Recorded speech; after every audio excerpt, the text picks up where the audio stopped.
Correct. Good evening, ladies and menfolk. Welcome to episode 66 of Word Ninjas Live. We have survived Rhode Island Comic Con and are already 5 days into NaNoWriMo. No. Yeah. Those are going to be the two main talking points for this week's episode because there's a lot to cover. And because we are all kind of ignoring the fact that NaNo has actually already started, we're going to roll into our first talking point, which is Rhode Island Comic Con 2014. Popcorn time. A fair amount of people are kind of curious as to our perspectives on this from what I've heard and seen over the past couple days, so we want to give a full, proper review. Normally, the whole phrase is the good, the bad, and the ugly. We are going to flip that upside down, effectively, and do the ugly first, then the bad, and end on the good. So, first, the ugly. There was a lot of it. And we all have our gripes in this regard. Rather than just do around the table, I want this to actually be a free-for-all discussion. Anyone can chime in when they so choose. But what were the ugly parts of Rhode Island Comic Con 2014 for us? Oh, can we start with pack in on Friday? Let's. Let's just start with Friday and go forward, because each day has its own ugly moments. We could even start before that. Just the directions to get there were a mess. If we want to start before Friday, let's start with we applied as vendors because the artists' delineation was mostly for actual fan-made art and that style stuff, whereas we're sort of a mix. So I figured vendors would be the more appropriate genre for us. And I mean, they had the both options. It was still cheaper than some other conventions we've done. Great, fine, good. Finally filled out the form after about 2 hours of futzing about with it because it didn't like certain browsers and a digital signature system that didn't like digital signatures. I still don't have an actual copy of that vendor agreement that I signed, so I have no proof that I actually signed that, which I don't really appreciate, but that's the type of system it was. I had no email confirmation that we actually were approved, because apparently it was a pay-to-play type scenario. Pay the fee, they have a table, you're good to go. And that worked so well. I don't know what back-end system they're using, so I can't really say how complicated it would be to have added an auto-reply feature once you finish the whole application process, get just a generic response saying, thank you for applying. Because you're a vendor and you've paid, once this payment clears, you're confirmed as a vendor. Something straightforward like that. I feel like that would have been nice. I had to go through my various industry connections to go behind the scenes to people who worked at that staff to find out that's what happens, that you pay to play. And anybody without those connections would have been shit out of luck. I mean, there's various social media forums where you can ask, like, what's going on here? You can email them, and hopefully they were responsive at some point to some degree. They never did respond to my email that I sent to them via that particular email address, but thankfully we found the answers we needed, so we were lucky in that respect. But we were never told what sort of layout we were going to be given, what the floor layout was, what the building layout was. Are the vendors separated from the artists? Nothing like that. So we couldn't promote who else is going to be there for vendors, where we're going to be in the show until the day of. I would have liked to have done that, because it seemed like a very fun convention at the time. And even still, the day of, like, we still didn't know like who was going to be there as vendors. I still don't know who was there. The best we had was this random map by the information booth that just had the layout of the convention. Just numbers, no names, just numbers. It's really weird since every other big convention I've ever seen in advance has these floor layouts with who's going to be there. Even smaller ones have that. Yet, not this big one, which has been around for 3 years. Even the smallest convention that we went to this year, admittedly did not give us a floor plan layout, but responded to us saying, all the vendors and artists are in the exact same room. We don't really have the full layout yet, but if we do beforehand, we'll let you know. They were responsive, and that was appreciated. Brooklyn Book Festival had like a whole pamphlet that had like all the names, all the schedule, everything. It was like a whole magazine that they gave you. Right. That was a nice one, too. Very. Even a listing of the vendors would have been nice. That's my very frustrating, ugly part for this convention is the vendors were not advertised, period. Not before, not during, not after. Not on their website, not in their little promotional booklet, nothing. Vendors effectively did not exist to them. Even though half the artists were interspersed with the vendors. Yes. Now, I don't know what the behind-the-scenes issues or logistics were. I don't know what the staff abilities were, who was running the website, who was covering that. We just don't know, so I can't really say why they did what they did the way they did it. Just from my perspective, that was incredibly frustrating, and I sincerely hope that they fix that for future years, because to have promotions for artists, special guests, cosplayers, but not vendors. Something just doesn't feel right about that. We can roll that into another problem that happened, but I don't know if you really want to talk about it. It depends on which one. The handling of certain types of vendors. That's on the list, so if you want to kick it off, by all means.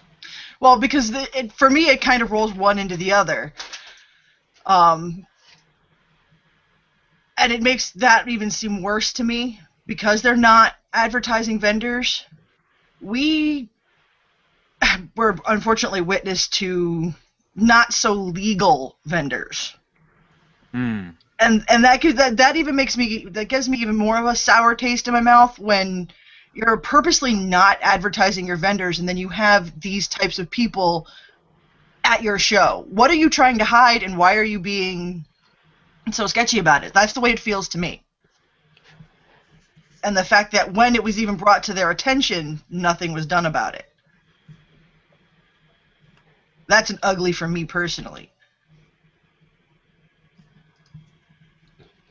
Considering all I personally heard was second-hand accounts of why it was the way it was, I cannot personally say this is what happened or these people should have been kicked out. I didn't actually go to the booth.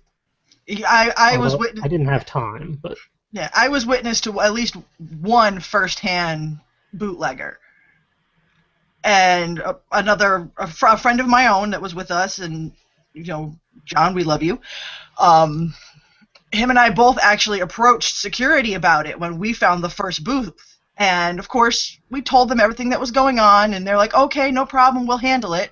And then later in the day, the booth is still there. They're still doing business. They've still got clearly illegal things out in the open. Like I said, that left a real bad taste in my mouth. I've seen that happen at other conventions where materials or merchandise that was not in line with the agreements for vendors or artists was brought to the convention staff or security. To the best of my memory, they were asked to leave that day, whatever day it happened to have been addressed, if not banned from all future events for that particular convention. Yeah, I was aware of one other instance at another convention that I was at where it was brought to their attention and they were gone in the blink of an eye. It's like that morning they were there, you go back, we went back by there not even about 2 hours later, and they were gone. That's the way it should be handled. I mean, as an industry, as an industry, people like that, I mean, they yell at fan artists and people who are legitimately trying to contribute to the fandoms and the industries about what we do, and they can't even get rid of these people that are gouging people with subpar product. I could rant all day, and I'm not going to. I wonder if, because of what we're ultimately going to get to about the other stuff that went on in the convention, I wonder if dealing with that kind of stuff became a hilariously low priority on their long laundry list of things they had to take care of. That's possible. I think that is what was happening there, because it was about the same time that they were dealing with the bigger issue that happened this past weekend. So they were more probably concerned with that fire at the time. Right.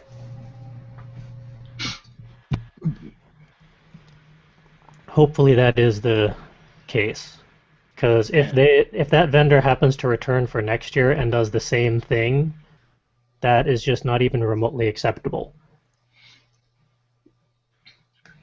Not simply because it's unethical, but it is also officially, legally illegal, both for state Rhode Island rules and federal rules. Like, it's pretty black and white. There's no real gray area about the materials they were trying to put out as licensed materials from the photos and recordings that I saw.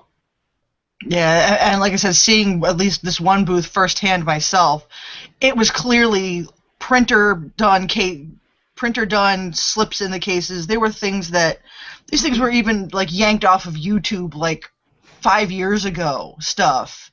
It's like, you know, bad porn, live blades, the whole 9 yards. These guys were bad, and there was little kids roaming in and out of this stuff all day long.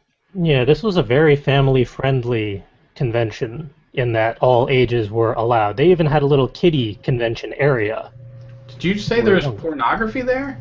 There was. Are we in Japan or some of the other seedier Chinese places in New York? It was hentai. All right, okay. I'm on board now. Sorry, I take it all back. Yeah, no, and this was out in plain sight where even little kids could have gotten their hands on it, picked it up, blatant nudity and whatnot on the covers. I will say that with Kineticon, which is a family-friendly convention, they have specific rules of what is and is not allowed to be viewable on their tables. Exactly. You can have adult material, last I remember, but it has to be shielded, covered, set aside. You can have a sign saying adult materials upon request, stuff like that. Same for artists, just as much as vendors, but not within blatant view. And I will say there is a doujinshi booth that I visit at Kineticon every year, and every year they card me before they let me go through the boxes, which is perfect. They even carded me the one time I looked there, and that's fine. That's perfectly acceptable. Yep. And appreciated, because it shows they're actually paying attention. And they're being responsible about the content that they have. Mm.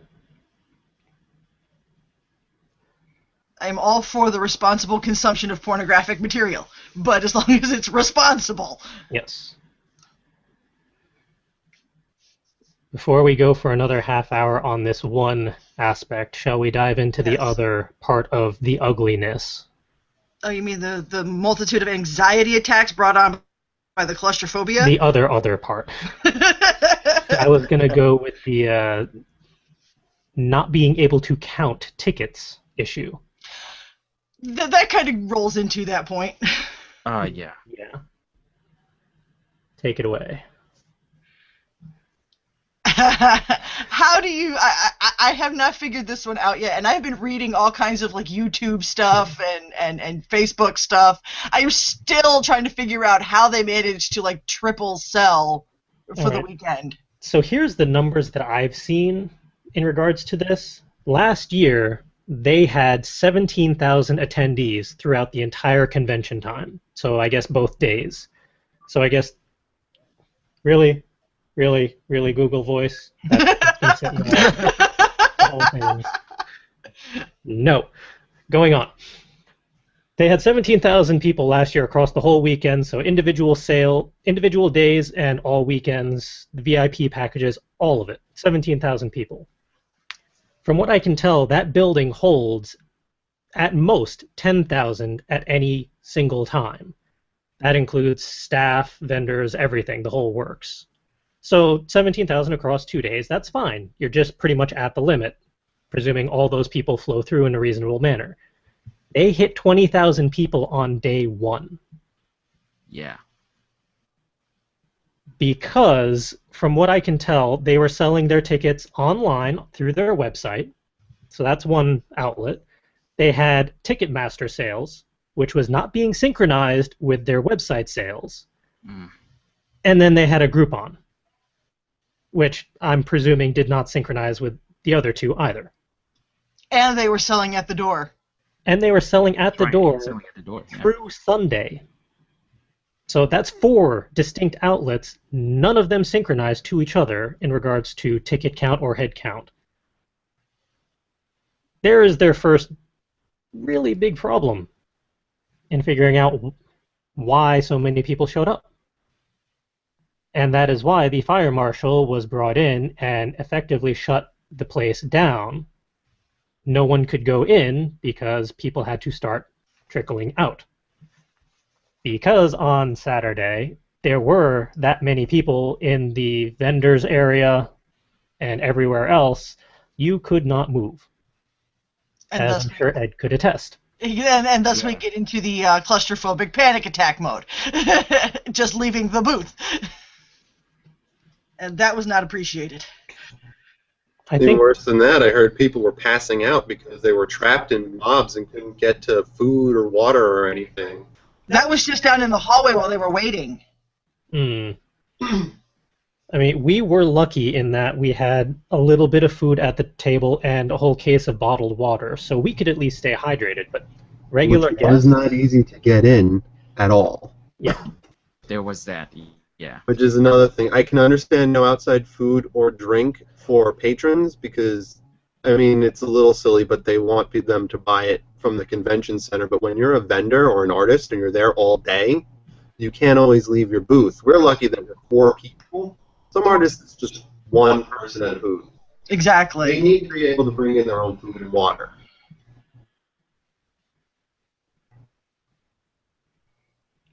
And I think Calvin and I spent a good hour and a half looking at all of the various food options. Meanwhile, the lines were understandably long, given the situation, but we ended up having to go through the very same lines as everyone else because we were starving, and we didn't want to pass out. Right. Even Medicon technically has no outside food or drink, but they have multiple cafeterias you can buy from, and they allow vendors to sell food.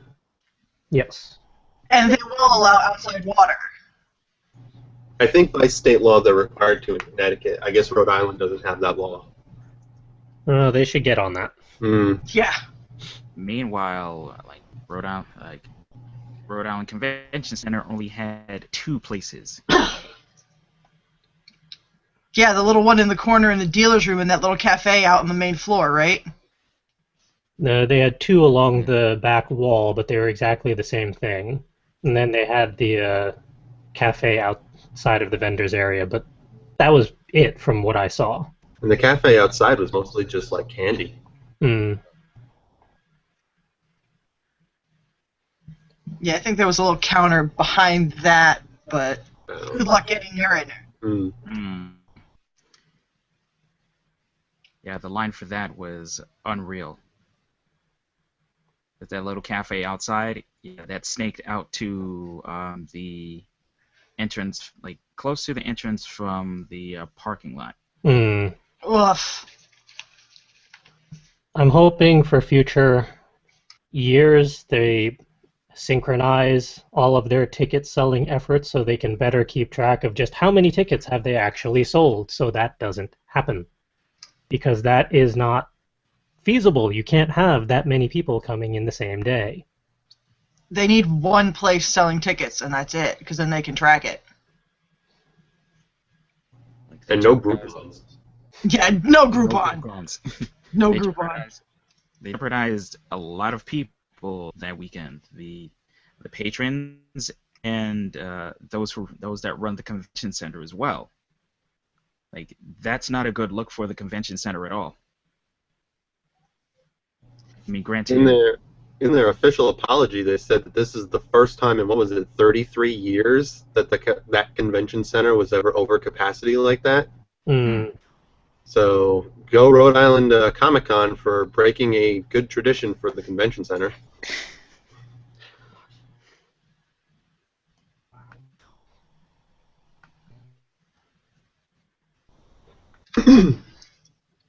Oh, and did I mention that the lockouts of the vendor room also prevented vendors from getting back to their tables?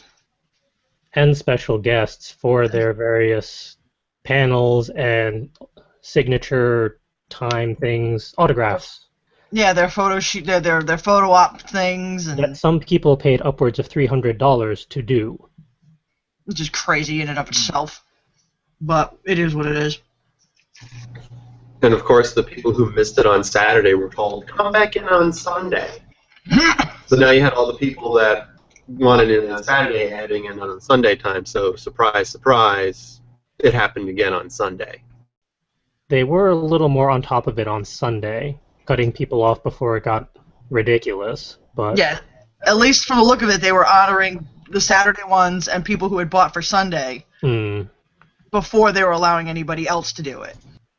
Yeah, they were making announcements for photo ops where ticket holders were allowed first, and you needed to have a prepaid ticket in order to get the photo op.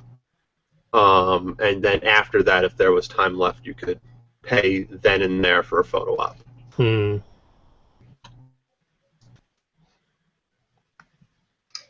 It's part of the reason why. This is part of the reason why we didn't try to approach any of the bigger names, like the really big ones. Would have loved to, but no. Yeah, I think all of us kind of had our nope to this moments on Saturday alone. Yeah, the closest I got to William Shatner was the picture I took of his signing booth about 30 feet away. There was a reason that halfway through Saturday I decided I'm just going to stay at the booth for the most part. It's safe here. I think we all kind of had that moment at some point. Yeah, there were moments walking through the worst of Saturday where if there was a clear way out from the crowd, I would have taken it, even if I had to take someone out to do it. I was taking people out to get it. Yeah, there was just no clear out, or even no unclear out. It was just a mob of people. Ask Calvin, he was with me when I almost completely Ed freaked. Full on Ed rant freaked because of how closed up we were. Yeah, I tried my very best to keep you calm. I did the best I could. You were amazing, sweetheart. Thank you. And I would have been right along there next to you. Large crowds, not a huge fan. The Coffee and Tea Festival last year was a wreck because there was just so many people there. There's 10 people in a row, shoulder to shoulder, in an aisle, all packed up like sheep going to the slaughter. This was about what Saturday was. And I would have hid behind the booth and never gotten out and just starved to death. Yeah, I'm not claustrophobic, and I had a claustrophobic moment that weekend when I went down the wrong alleyway, where it was just shoulder to shoulder people, no way out, and even I was like, okay, out, please. I don't want to be here. Yeah, usually he's the one keeping me calm. I'm not a big fan of crowds either, but I think New Yorker mode hit me, and I figured out a way to traverse the crowd without going into a panic. Just snaking through crowds. If any of you have ever seen me walk down the street in Manhattan, you know what I'm talking about.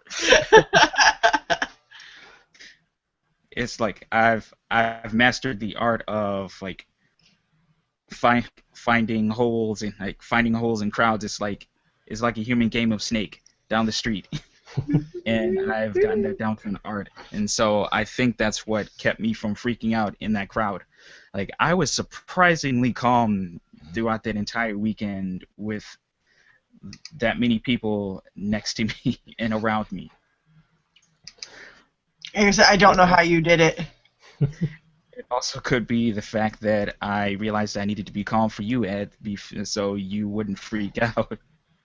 Just making sure we made it outside, or at least somewhere with enough space for you to breathe.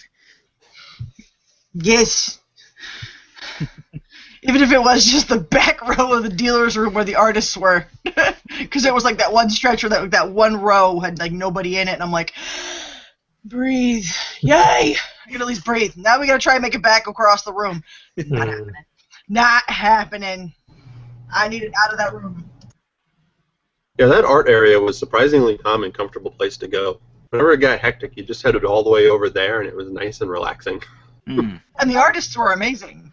Mm. Yes. We can talk about that during the good. Yes. Yeah, the ugly and the bad have kind of merged together at this point, so... Yeah. Well, because there was such a gray line between just the bad and the ugly, because they kind of... They were... And I hate to say it, it was kind of a show of extremes. There was the really good, and then there was the, oh my god, that's it, done, terrible. Yeah, in regards to Guild Arts and your comment on this episode, we're going to get to the good, so at least wait for that before you say you don't want to even think about going to any conventions, because even in the worst of it, we made the most of it. We just wanted to cover off on everything that really made it hard to get to the good parts. Ultimately, with any convention, you're going to have the good with the bad, but oftentimes the good will outweigh the bad. We've gotten good at making the good outweigh the bad. Right. We kind of have. I think we've gotten that down to a science now at this point. Even if there has to be alcohol involved. By any means necessary, okay? That's right. Speaking of alcohol, we'll get to that too. Yes, we will. Are there any other uglies or bads or critiques that we'd like to toss in before rolling into the good stuff? Just one thing. The Code Atoms.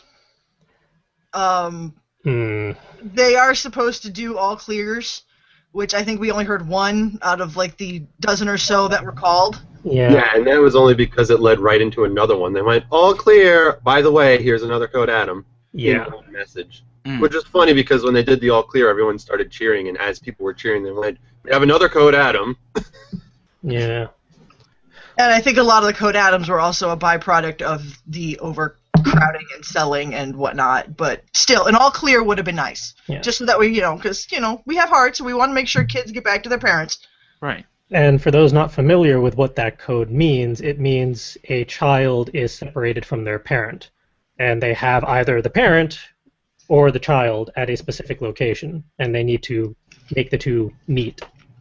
I have a feeling a lot of the Code Atoms from Saturday, excuse me, were actually because a parent had stepped outside to get some fresh air, smoke a cigarette, or find some food, and then returned to find that they were not allowed in, but their child was still inside the convention center.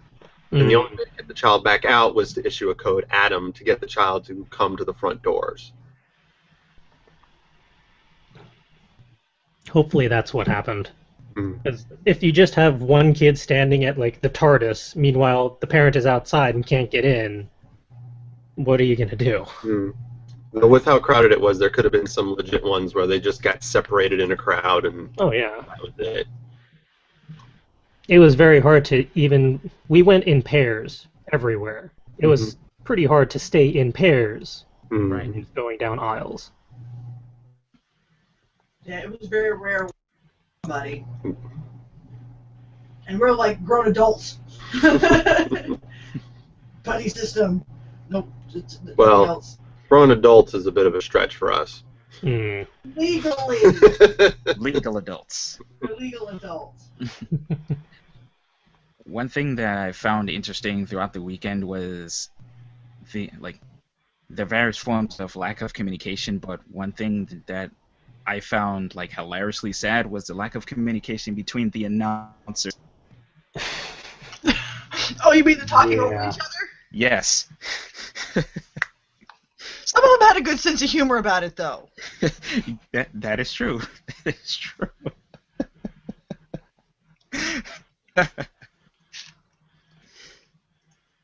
As I was saying, they may also want to invest in finding a more energetic announcer, because the one they had was very monotone, very lackluster, and I get the feeling she wasn't reading what she was supposed to be saying first with her awkward pauses. I mean, it may have just been someone who's not really in the know with a lot of the fandoms and names and celebrities and whatnot. It could have been a convention center staff member, for all I know. But the thing is, it was in the middle of normal sentences, like, such and such is at this room at 5:30 to 7. Yeah, there is that. I can't explain that part away. No.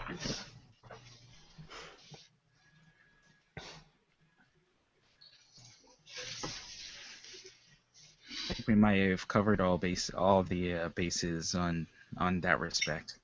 Yeah. Yeah, I think that we've was- been as critical as we're gonna get. Yeah. So let's start talking about all the good things that we did and had happen and pulled off. I wonder who wants to start. I'm not starting. Actually, I probably should, considering the whole reason that we were even there this weekend, and I will take the blame for it. It's my fault. But okay, so and I'm not gonna say his last name even now because I still can't say it right without choking on it. But I actually did figure out how to pronounce his name properly. Thank you, Wikipedia and the International Phonetic Alphabet. Yes! yes. Well, see, the thing is I can say it, but every time I actually have to say it on demand, like right now, or when I got an interview with said certain person, I trip over it. I get tongue-tied and done. I was lucky. Okay, Calvin, you say it because I can't. Vic fucking A. I'm not the only one. Vic Mignogna. There we go. Thank you. As most people probably know, he was the entire reason why I threw this convention in CJ's face to begin with and said, we have to go.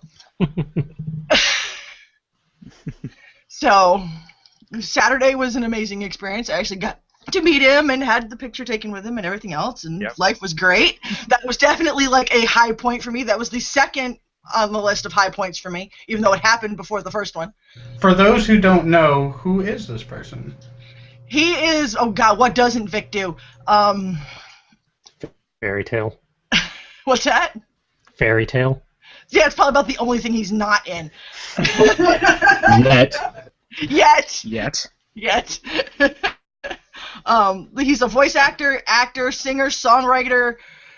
The list goes on and on. Some of the things people would recognize him for, obviously Edward Elric in Full Metal Alchemist. He has his own web series, Star Trek Continues. Again, songwriter. You go to his, you can actually look him up on YouTube and his songs will come up a mile long. But again, being that he is the voice of Edward Elric, he was like, yes, I have to. I have been dying to meet him forever.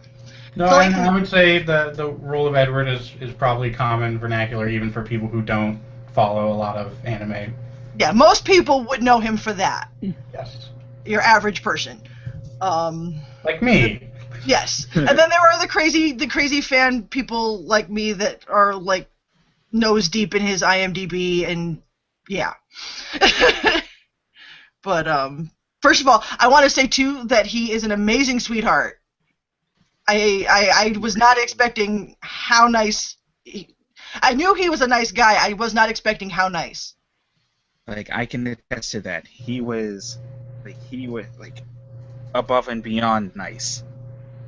Especially considering what he probably had to go through for this whole thing. Handlers or otherwise. Yeah. Yeah. He was lucky too. He was on an end, so he was actually very easy to access and to come and go. And unlike some of the other celebrities who were like trapped in the middle of like everything. I feel terrible for anybody who was on our side of aisle 1300. Oh God, the WWE guys with the megaphone. I love their enthusiasm, I really do.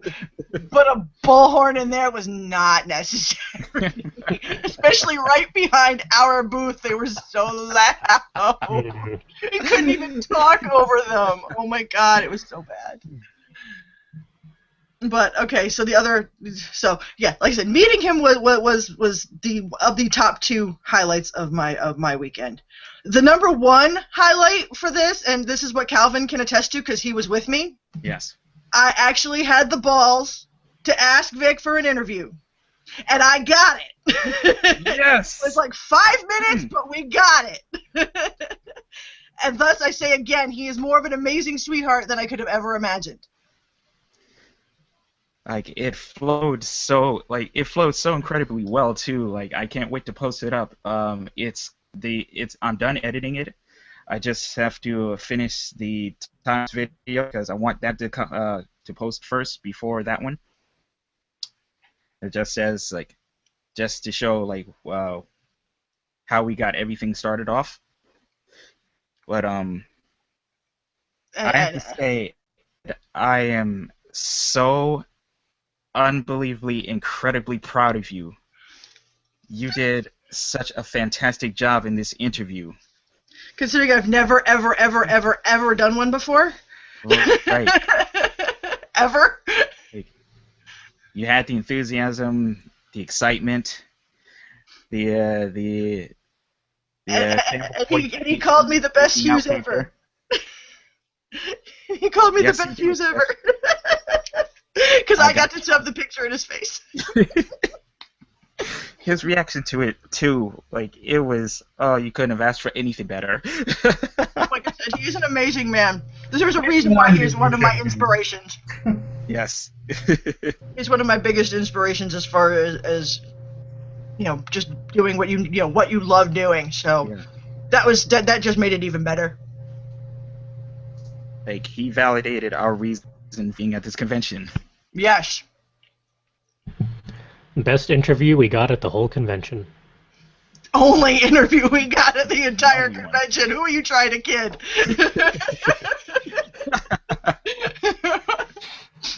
It's just because I'm a raving fanboy. Hey, we made the best of our press passes, man. We did. We really did. And we made a lot of friends too. Yes. We met a lot of wonderful people that weekend as well. Saw a lot of people from Inconceivable there. A couple people from Kineticon even. Yep, that's right. So it's nice being able to start seeing repeat people. A little weird when they recognize you, but it's kind of a nice feeling. It's a very nice feeling. That was definitely one of my highs for the weekend. One of the Inconceivable people came to our booth after being able to find it finally, with a bit of help from some of you guys. It was probably when Will, Calvin, and I were down at Rusty's. Yeah. Because we ran into her down there. And being able to hear that they really appreciated all the panels that we did and how well received they were, and knowing that the job we did was really well done and all that. So it's nice to hear that we're actually appreciated out there. And people do remember us. Hooray! And we love you for this. We really do. Yes. And I think the other highs for that weekend were more after the show, or after the workday, as it were. Being able to roam Providence and have excessive amounts of food. Calvin almost killing himself for photographs. A couple times around. Worth it. I'm sorry, I believe it's my fault that he did all that. We blamed you. We're like, Justin wanted inspirational photographs. Then we spent an hour walking around downtown Providence. Yes, but it was fun. Hmm. I have to take this at a low angle, slightly tilted to the right. I have to. You have no idea. I have an idea. You do That's not, man. exactly what it was. Oh, that Right. wasn't a jest. And then some. Do I need to show you the picture of Calvin laying on the sidewalk? Calvin had 2 lenses with him and took multiple photos of each object he took pictures of with each lens from different angles. And this is why I said I was in charge of holding his equipment the entire time. Yes. Somebody had to. Meanwhile, as the boss and the one who's held liable for his minions, I walked away. Don't worry, I didn't yelled see at it. him plenty for Nothing you. happens. Smart. Yeah. Ed yelled at me, especially when I was trying to get that shot of the it wasn't a statue, but this The lighthouse? that lighthouse structure, but it was in the middle of the street, and I mean I was doing my best to like keep myself away from traffic. Come on, I'm from New York. I know how to dodge traffic. Yes, but you were still giving me a heart attack.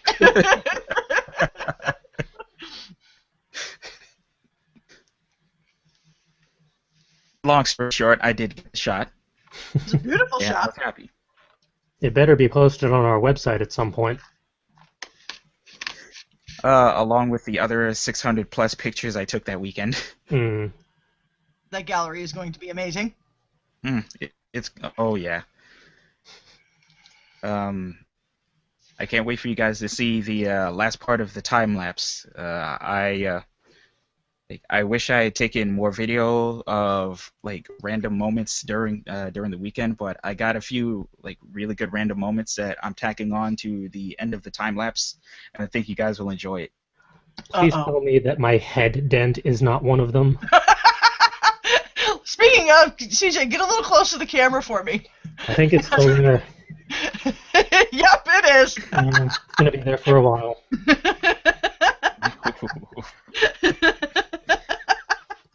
Hey, you got lucky. Your unfortunate moment didn't make the camera. Like wasn't in plain view of the camera. Good. Just out of shot. Good.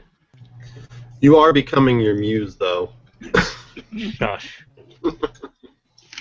And if you call me Mama Ed again, I'm gonna beat you.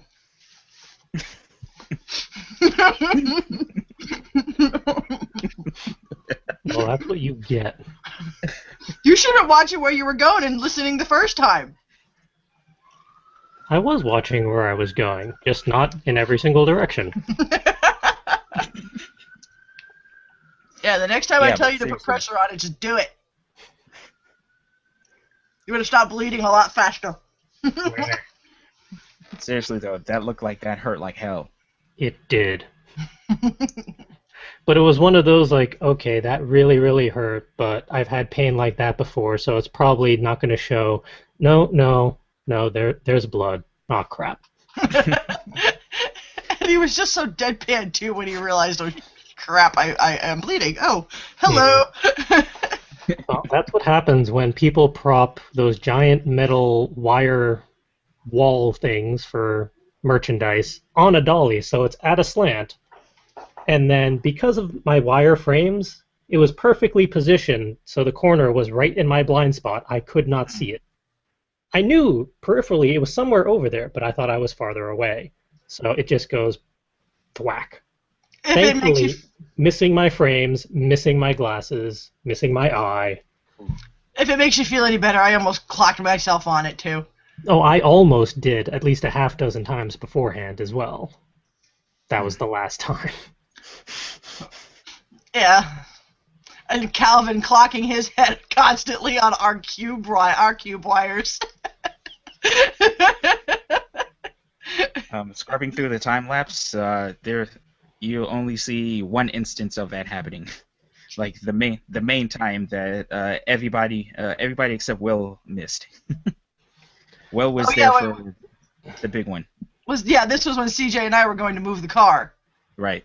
Hmm. And he had to walk me back so I didn't get lost. Special shout out, thank you to Sheepy for lending us her cubes. Yes. Yes. Oh yes. Yeah, we thought, oh, we only need one more set because we already have one. We'll be fine with two. And then I meet up with Sheep, and she gives me 3. Like, what the hell are we going to do with 3 of these? Good lord. Never mind that they go everywhere in my trunk because I didn't close them. And then I thought, well, why do I have to do 3 of them now? Even more. And then we used all 3 of them. Pretty much. It was at least 2.5. Mm. Right. Well, we ultimately came up with a pretty decent merchandise structure for our table. It evolves every time and becomes a little more efficient. And I have more ideas for next time. Ooh, okay. Things that...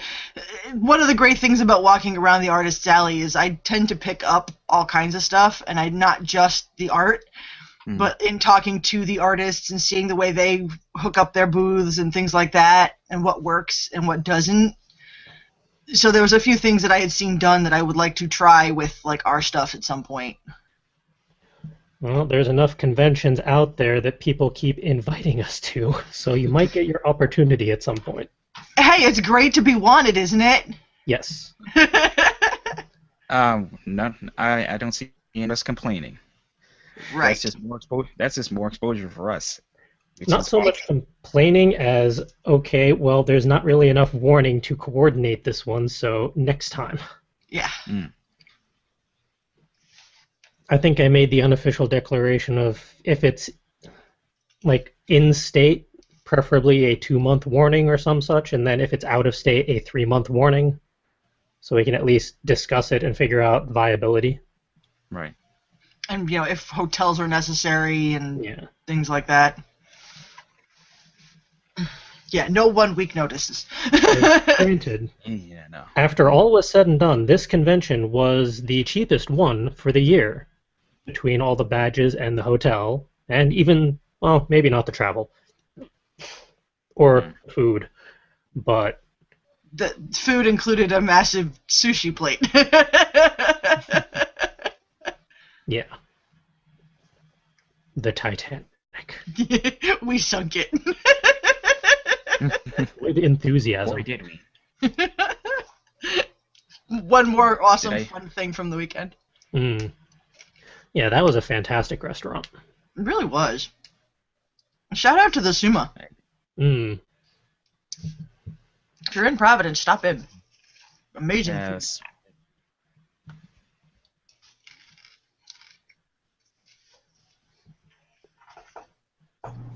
Good luck finding it or anything in Providence, that area of Providence, though. Well, once you find a place to park, it's actually not that hard to find. It's just parking your car. Navigating the endless gauntlet of one-way streets. We're not going to talk about that.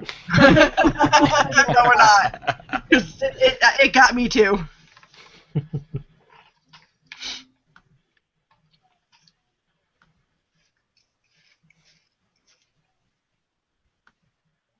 Well, let's see what else. Is there anything else that we...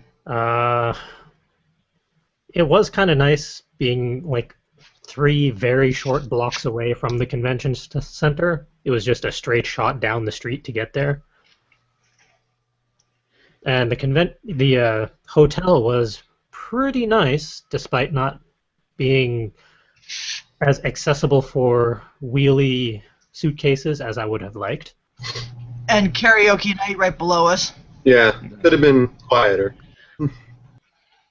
I was rather impressed that they managed to vibrate the floor and toilet seat cover thing. Oh, the tank cover, yeah. Yeah. That was pretty impressive.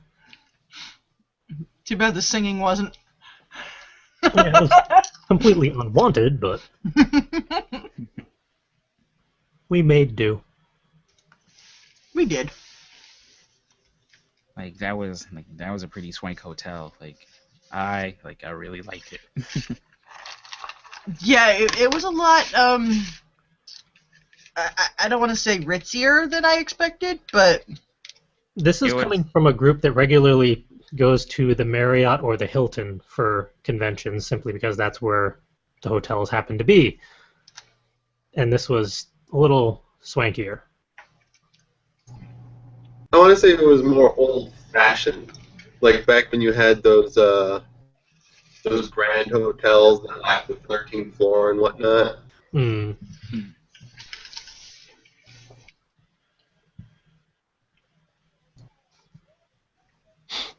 it definitely had a Ghostbusters feel to it. If anybody remembers that scene outside of this room. For all we know, those people were staying at that hotel. It's true. They did have the Ghostbusters of what was it, New Hampshire, I think, there this weekend. I think it was. I think it was New Hampshire. All I remember from the hotel was from the video game The Giant Spider Lady on the 13th floor.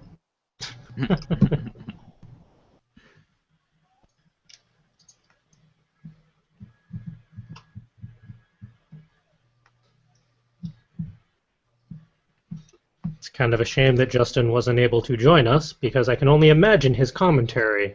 Now, when you Yeah, say it's a entire weekend. shame,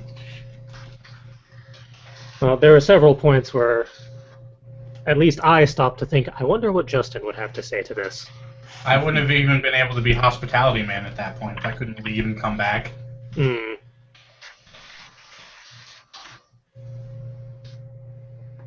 Yeah, it sounded like a cluster F. Through and through. But we made the most of it, as we do. We are extremely hilariously professional. Just so you know, CJ, I am randomly checking the comments on the video. Have you seen your comment? I just did, and I have responded to it.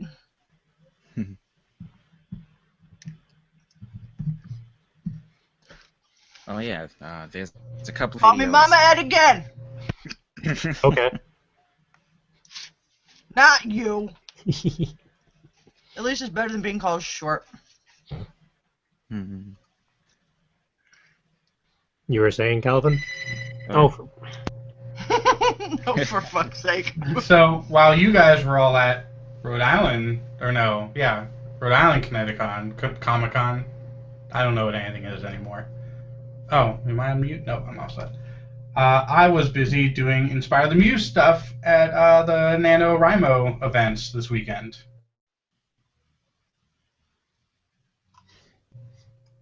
How did that turn out? Well, actually, it's funny. I ended up being at the thing 5 minutes late because I got caught in traffic, and anyone who's driven in 95 near our area knows exactly where I hit that traffic. yeah.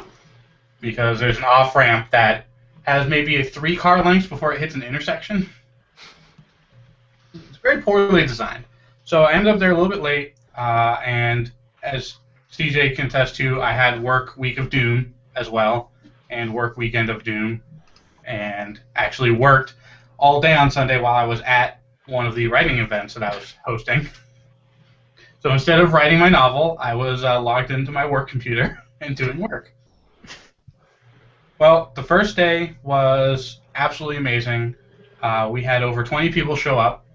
I instantly ran out of goodie bags that I put together. I went to a couple of places to get some more goodie stuff. I always was bothered, CJ, that you always provided us matches, but never anything to light the matches with besides the paper bag itself. So I bought some scented and unscented tea candles to throw into the Muse bag. Cool. So I went to town, got a whole bunch of stuff. Everyone really liked the bags. There were a lot of new people there. People new to our group, people new to NaNo. And through it all, I kind of have a mental list of things I would like to do slightly different As you for do. further years. I'm always very critical about how things are set up. I think, at least for Fairfield County Writers Group, we should probably invest in a couple extension cords that we just bring to every event. We had them at the convention. Ah. Oh, speaking of things that we didn't get to trade off, we also didn't have any of the reference books this weekend because I didn't go to the thing on Thursday because I was busy working. They're right And there then on I- the shelf. And then I totally forgot to ask for them on a later date, which wouldn't have mattered because you There were. was no later date. But I made do with some of my reference books that I happened to bring over. And no one really used them. It was very quiet. I said right at the beginning, I said, no one likes to be the bad guy. I will be that person. This is still a library. We're going to keep it to a dull roar. A lot of people think it's fine to play music. There are people that have complained about that in the past. That's So we're not going to play music out loud. If you want to wear headphones quietly, that's perfectly fine and up to you. But we're not going to do that. And people were quietly tapping away, and it probably wasn't as loud and active as previous years. There weren't any like word sprints or impromptu stuff like that. Everyone was. There were some side conversations, and it was kept. We kept breaking. Like there was an hour of just straight up everyone typing, and then someone would say something, and then we'd go back and forth and banter for a little while as a group. But yeah, it went really well. And then the Stratford Library one, the room that you and I did the intro to NaNo thing at was not the room that we got, as you know. This room was actually in the basement in the non-fiction reference section where you had to go through a set of stairs through a mechanical room and then into a bunch of bookshelves, and you had to navigate through the bookshelves to find our little writing room. How adventurous. And there were a couple people that couldn't find us because one other thing that we should probably do is get a whole bunch of signs. And maybe there are signs and I didn't know about it, but we should get some signs that we can put up. Something like that. Yes, something like That's that. for tables, and then they have larger ones for just posting on doors.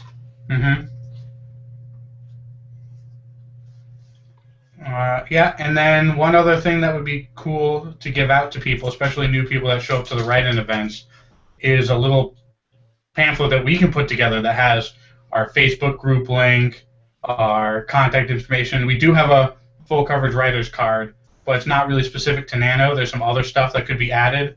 Not anymore. Yeah, we got rid of all of those pretty quickly over the weekend. That box had approximately 400 cards in it. Because that was a 500 card box.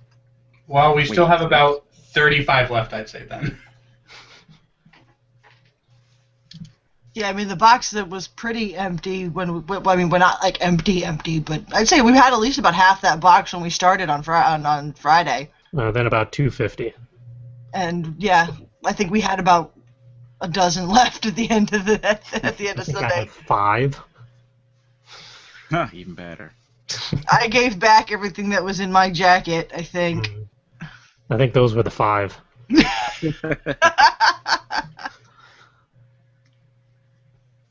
But yeah, we need to update a lot of the promotional stuff that we can just toss out for FCWG, FCW, NaNo-specific stuff, everything else. That's future CJ's problem. Yay. Do you need a new business card design? Yes, desperately. On it. Calvin, could I bug you for one too? Oh, yeah, sure. Because mine's on just little pieces of paper. And for the love of all that is holy and unholy, can we put the freaking website on there, not just in the email address, because it confuses everyone. Every single person who has ever looked at it gets confused. Yeah, I think it would be a good idea to just make a general business card. Yes. No Still specific needs- names, just full coverage writers, information, all that other good stuff, social media, and their website link. You can tell us one of the general email addresses on there, like Word Ninja or Administration. Okay. One of those. Yeah. And no one actually uses QR codes anymore, so you don't have to worry about that. Planning on it. just gonna be our logo, and No, people don't do logos anymore either, Calvin. I don't know if you've been following. says you. It's all about icons with single letters or shapes. No such thing as a logo anymore. Eventually, it's just going to degrade into nothing but binary braille. That's actually not... I mean, that's technically what the QR code is, to be fair. We'll cross that road when we get to it. We should have NFC tag business cards, so people can just tap the business card to the phone. Only if you're willing to pay for that. Nope. That's on you. Neither am Oh, I. Reality Man says not in the budget. It was his idea, so it's a bad sign.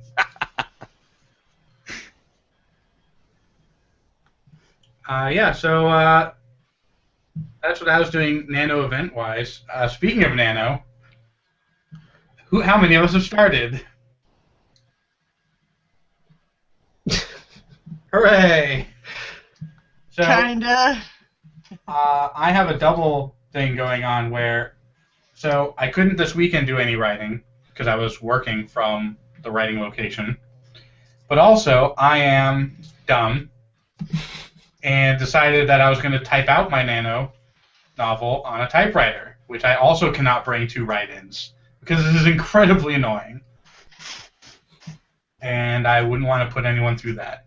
So I go to the writing events to get my muse going. I've got a couple reference books that I'm going through, inspiration cards, stuff like that. I got a what-if scenario book that's really cool. A whole bunch of reference books that I brought that I really like. So I've been going through that and having a good time with that. But I still haven't done the thing to my typewriter that I need to do. But I have a 4-day weekend coming up, theoretically. So I should be able to catch up a little bit and see how feasible typing a novel on a typewriter is in 30 days is. I'm basically in a similar situation as you. I did not write anything this weekend because reasons, and I have yet to start writing anything because then it was playing catch up at work and then coordinating everything else ever. And my latest plan was I'm going to play catch up on Friday because I'm taking the day off. Because reasons. And now it looks like that's not going to happen either. So... They're not giving you the vacation time that you have to burn or lose? No, I am getting the day off, but I am getting kidnapped. So... Is Sheepy kidnapping you? I'm getting sheep-napped. So, That's what are you going to do? That's not a terrible problem to have. So I guess I'm Seems going to... like a worthwhile exchange. What was that? This seems like a worthwhile exchange. Just so you guys know, I'm having quite the conversations in the comments on our I'm video. having fun reading it. Okay, as long as somebody is. Yeah. I'm hoping that the write-in events this weekend will be a good time to either start or play catch-up. Because otherwise, this is not how a municipal liaison should set an example. Our pep talks that were sent out were dour. Here are your 2 co-MLs. Neither of us have started. Have fun. But we're super excited, question mark?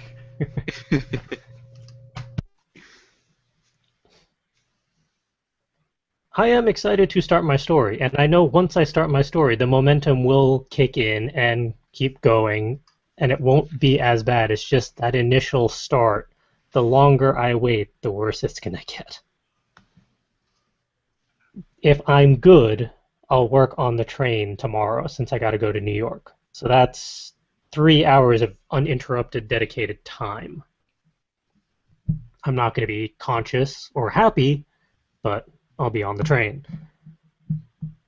Friday, all bets are off. And Calvin, I'm disappointed. He brought up happy and you didn't do it. Oh, shoot. I don't even want to know, but You still want me to do it? Yes, do it. Wow!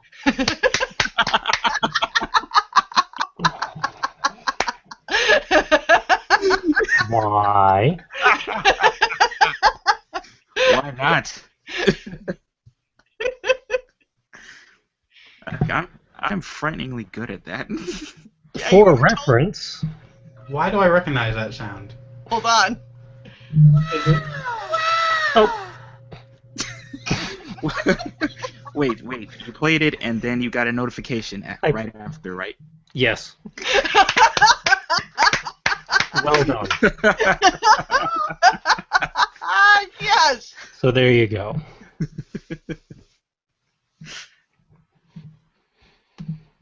That is my notification sound for anyone who's curious. Nice. And there is a lot of me doing that on the weekend. It really was. We need to record you doing it. I think we just did. Oh, No, perfect. Well, no, we need like your really good voice recorder. Well, at least it's not my text message sound. Wait. Which one is your text message? Banana. I am a banana. God damn it. And then there's Facebook. Spoon. We heard that a lot over the weekend. It's the only way I can differentiate them. Is Okay, the spoon too big by any chance? I have a quick question for my friend Gildarts here. I am curious if he is the one that wrote the wonderful fan fiction of CJ's. Yes.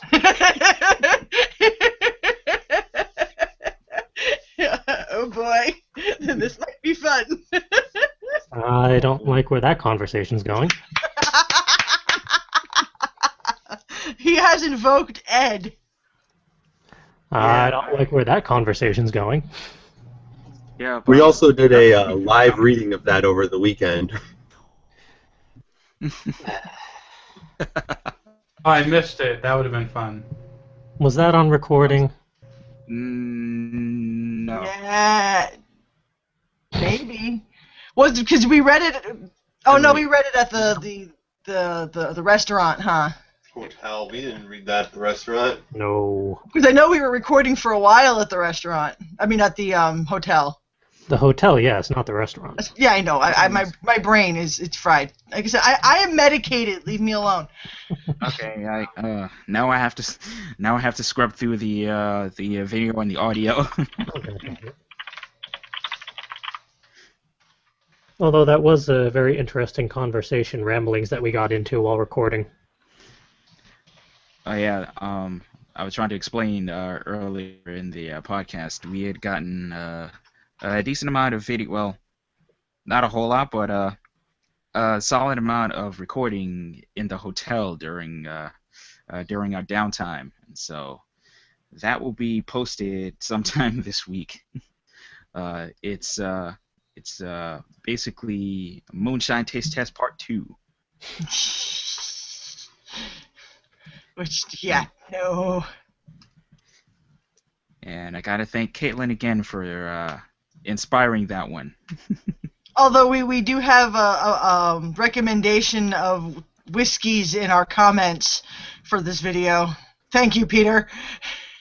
I am intrigued by it. So am I. I'll have to vet all of these as the resident whiskey expert. Let me see. Let me grab up the comment here real quick. He mentioned something about honey, ginger, lemon, whiskey cordial, which, first of all, is a mouthful. And the first person that says that's what she said. It just, I'm not a ginger lemon fan, but then again, we have whiskey involved and honey, and I'd be willing to give it a try. Shut up. Actually, the ginger flavored meads are really good. Ginger I love mead. ginger. Yep, ginger, coriander, and other things. Really good. Orange peel. Where do you find such things? You make it. I demand that you do this. As your boss. Executive override. It must be done. I'd be more than happy to help out with that. Are you saying that I need to start brewing official whatever name we're going to use when I actually brew the thing. Brews. Not we on a talked live about this recording. over the weekend. Yeah, it's gonna be under the Inspire the Brews moniker. Well, I do have all of the equipment. Oh, we have a recipe. Oh, boy. goodness. Oh boy. We have a recipe. Hold on. Don't let Caitlin know. Knowing her, she'd fly from Colorado to come have fun with us. Am I allowed to screen share? And probably kidnap Richie along the way. Sure. If that is the case, then I wholeheartedly encourage that to happen. Okay. Well, we have a book recommendation. Hold on. Nice. dear. Screen share. Where's the screen share? The funky green image with an arrow. There we go. Okay, screen share.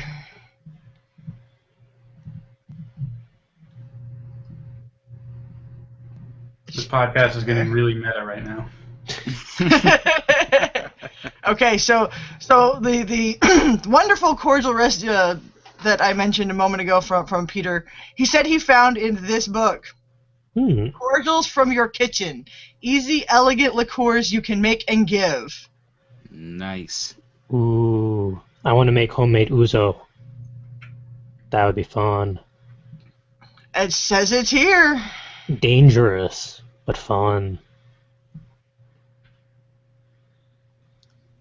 So for those of y'all recommending things for us, here you go. And hey, it's conveniently one of our birthdays tomorrow. If you want to donate one of these copies to us, by all means.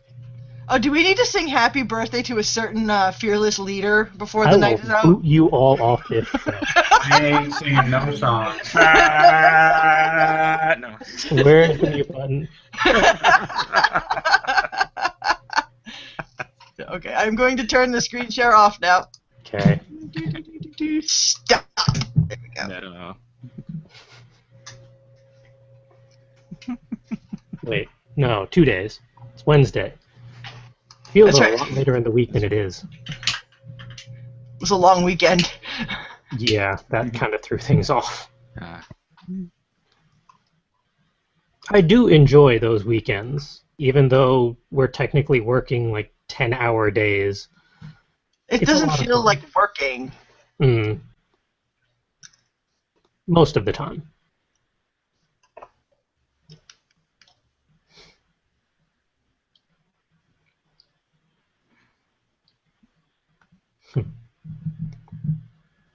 We were talking about how no one was nanoing yet. How did we get onto this topic? Because I mentioned that because I'm monitoring the comments. And now there's fire. I made you a birthday candle. See, you're 1 year old.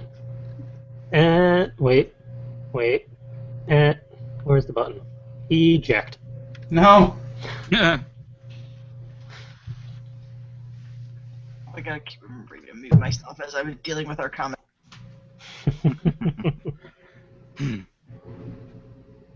I has loud keyboard. I can't type and yeah. So Fair enough. I'm monitoring comments. Okay. I'm really hoping that this week 1 for Nano is the equivalent of week 2, where it all seems kind of impossible, but then we can swap it so next week can be week 1. Do you want me to get really sad for a second? Because it's actually technically week 2, because it started on a Saturday, was it? Sunday? Friday? Started on a Saturday. It's not the 7th yet. So The that's- full week has not technically Yeah, happened. but that week 1 already happened. It was only 2 days long, or 1 day long. This is Depends already on when you week. start your week. I go by the 7 days in a week rule. I go by the Sunday. This is the hard out. Yeah, well, you're weird. I guess so are most calendars then. And my paychecks. Actually, that's technically just in America. I believe in other countries, Monday is the start of the week and Sunday is the last day of the week. Yep. That's the way I always thought of it, Nope. which made a lot of calendars very annoying for me. Yeah, it's just I think it's just in America that Sunday is day 1 of the week, and in other countries it's Monday. That's probably why Justin and I have so many calendar problems, because we're looking at different calendars, and I think it starts on one day, and he thinks it starts on a different one. So our numbers never seem to align. Or you're always wrong. One or the other. A little from column A, a little from column B. It's mostly column B. I never said which column was which. Damn it.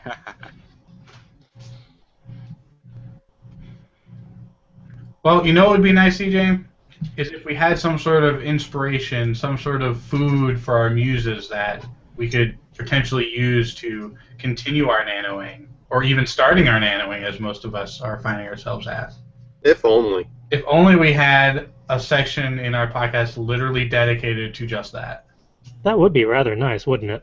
It would be, and it's a good thing that none of this is also found online with the incredible back catalog of muse foods that we have. Yeah, that would be fantastic. You should get working on that idea. We should.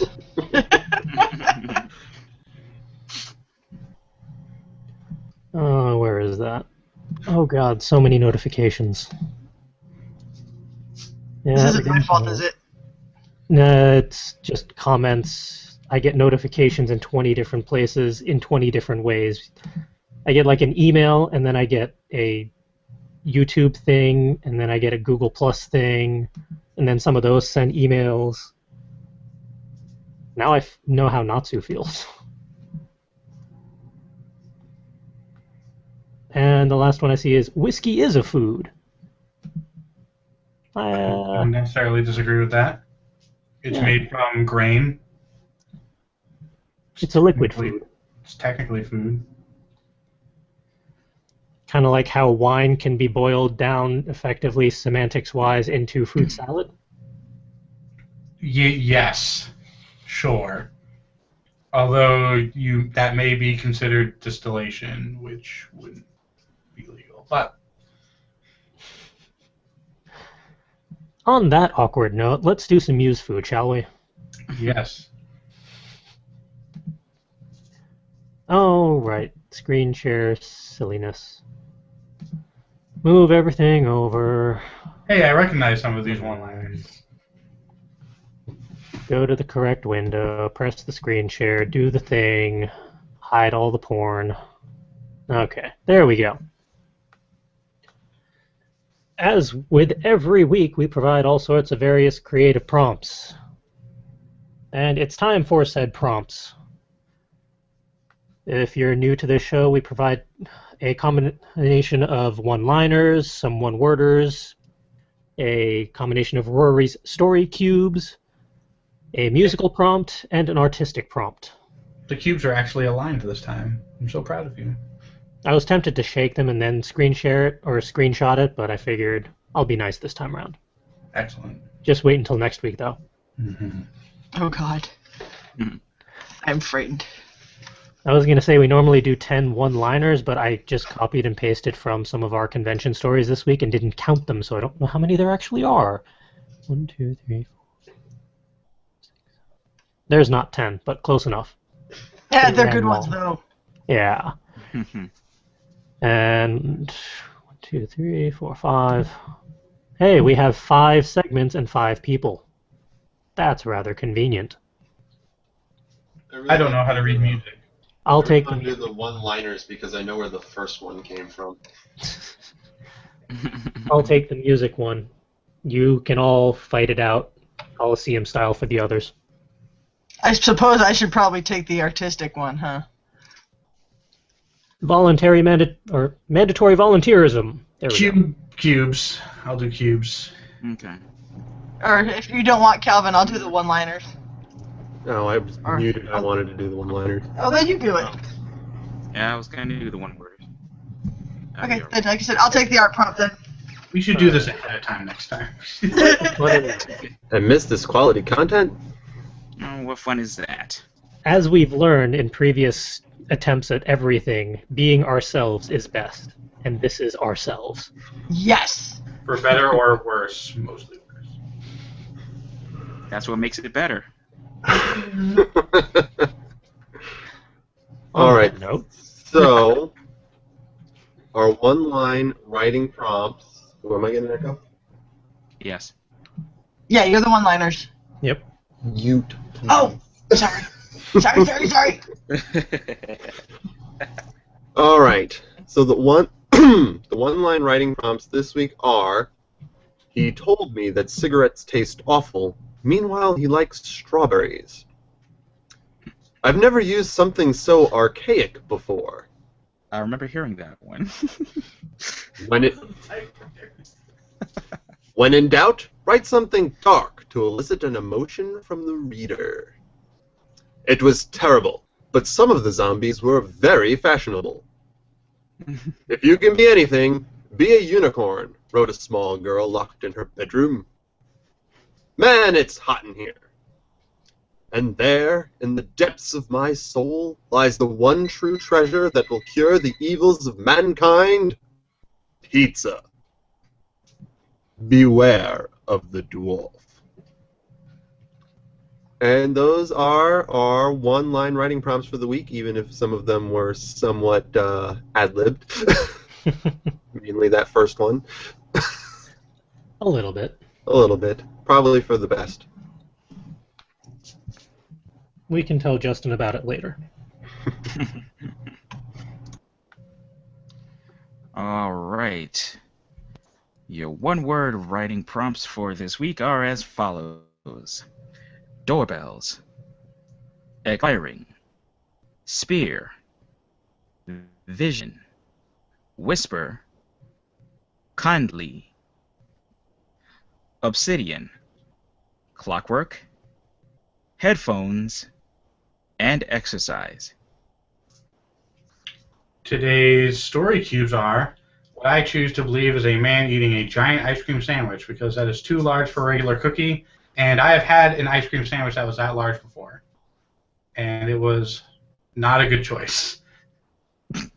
Let's see, what else is here? A snake.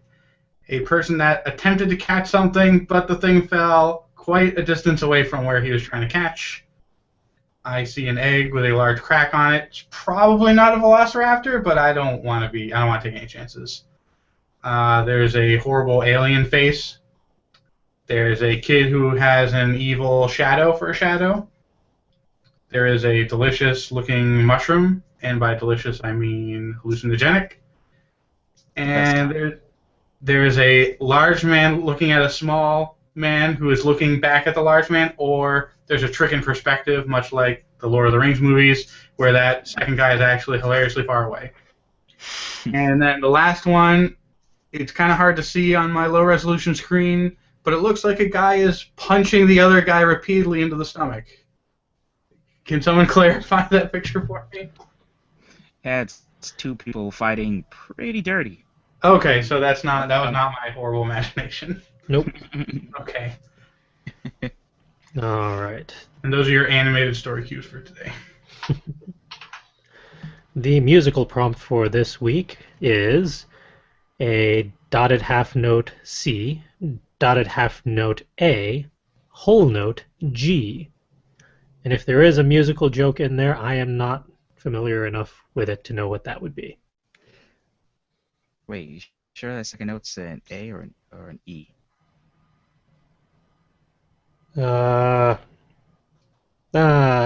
That's an E. My mistake. It should have been an A because that's what was submitted to me. Ah. I forgot to lower it. Whoops. Nah, it's still your musical prompt for this week. Have fun with it. And the last but not least, the artistic prompt for the week is chaos. How fitting. Indeed. I was gonna add something to chaos, but no, that's enough. Yeah. I think my I'm saying. and I have a feeling my submission to that is going to be the commission that I have to get done. Considering I don't draw Attack on Titan. So this is going to be interesting. Be glad that your the piece you have to work on came out before the latest second to last issue of Naruto, because I can only imagine what your commissions would be then. Considering Naruto is on my list of things that I will draw. Have fun with that next week. as the entire fandom implodes. Explodes. And then Yeah. dies. Yeah, we're not going to talk about this. Can I talk about something that would also make you sad? God, no. What are you going to do to me? I think I already know. I have a piece of fan art that you can draw. I am not. You're gonna get smacked. I already know where this is going, and I'm not doing it. There are 2 episodes we do not talk about, Justin. 2! The Futurama episode with the dog. And speaking of dogs. I am not drawing Nina Xander. Fine. Not doing it. Not doing it.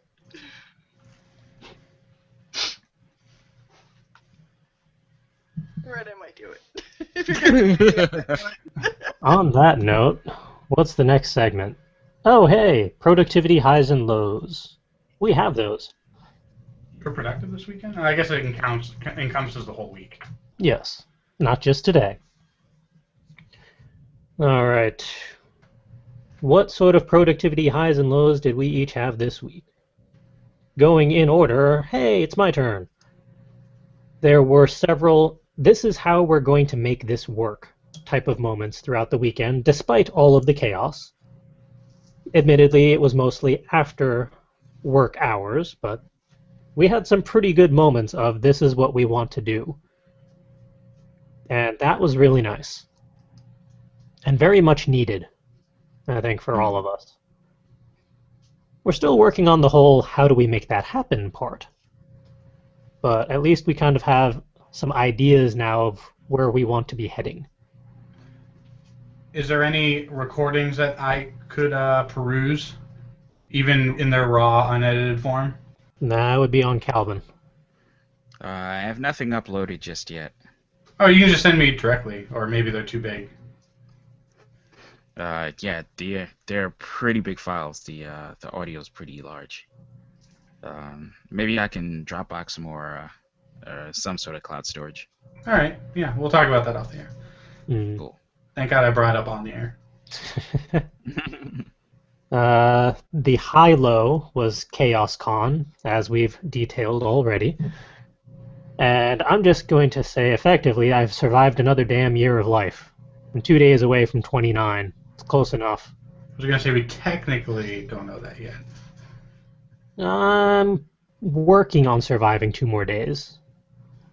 I have faith in you. Pull it off. But considering all that's been tossed, at least my way, over the past few years, this is comparatively impressive. So I feel accomplished. Hooray. And I'm gonna count that as a high. How about Will and his productivities?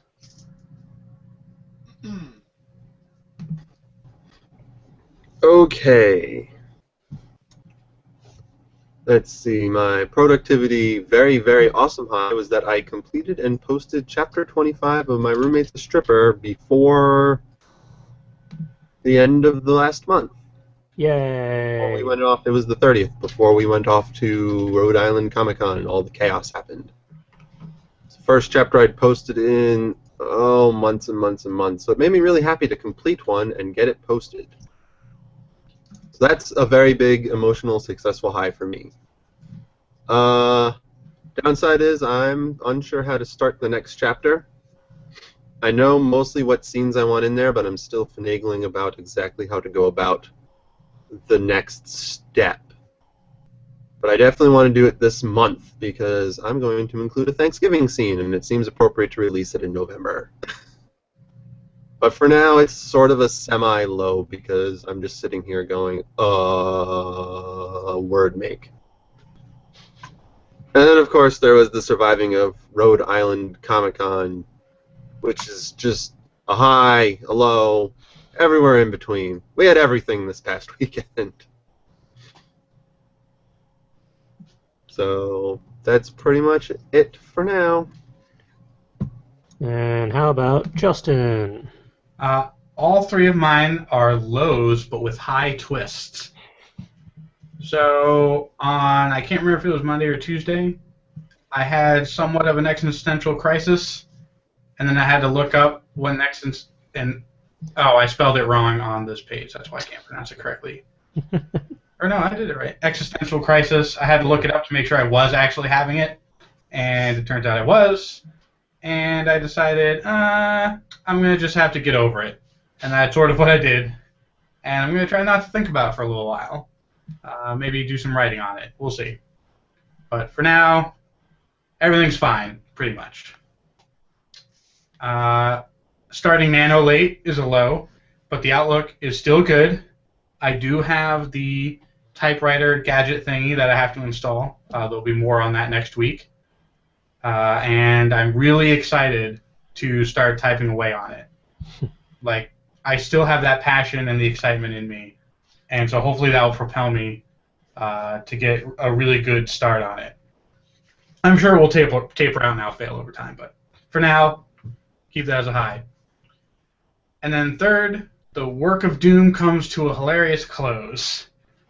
So I worked, as I mentioned before, over the weekend, and worked super hard all week.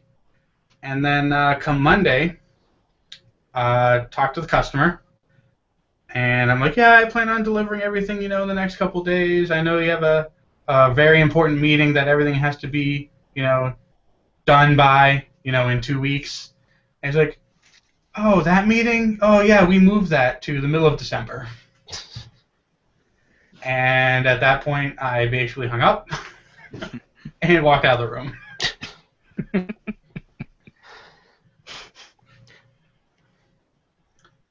But because I worked over the weekend and missed my Halloween day off that I was planning on taking to do a Hellraiser movie marathon, I have an extra vacation day and an extra day of comp time, so I'm going to take a 4-day weekend this weekend and catch up on all the things I need to do, including apartment happenings, company happenings, writing happenings. I have a huge list. CJ, the list that we have for the things that we have to do, that's not even a fourth of what my personal list is. And not all of it is get my last alt character on Diablo 3 to level 70. That's only one line on the list. Most of the stuff is productive. Hey, that's productive too. So yeah, it's gonna be a fun weekend. I'm trying to convince one of my friends to come down and help me out, and/or play video games all day, and we'll see how that goes. We better hear next week that you actually took this 4-day weekend to its full extent. Well, considering I just bought tickets to go see Interstellar in 70 millimeter IMAX an hour away at 10:30 in the morning on Friday, I better take the day off. I think we will be collectively disappointed in you if you do not take a full 4-day weekend. I will keep you guys posted. All right, that brings us to Calvin. All right. What did I write here? Stuff. Let's see. By some weird miracle, I either overcame or just straight up forgot about my fear of crowds during Rhode Island Comic Con. The crowds didn't bother me for some reason. There's just a whole lot of people and me trying to find ways to snake through the crowd. Let's see. So, obviously, that's a high. Let's see what else. I began editing the videos from Rhode Island Comic Con. I've got one done, one almost done.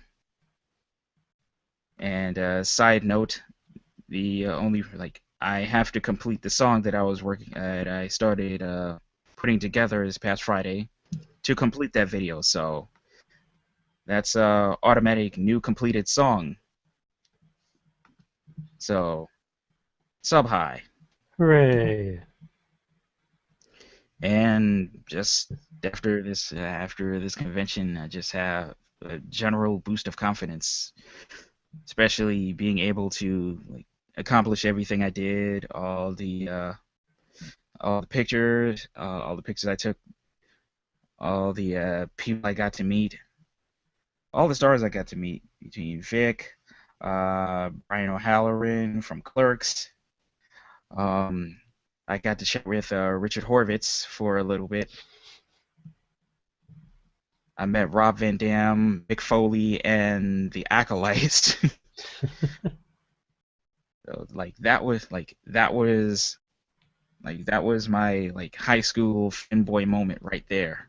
So I'm feeling pretty good after this weekend. So that's a definite high for me.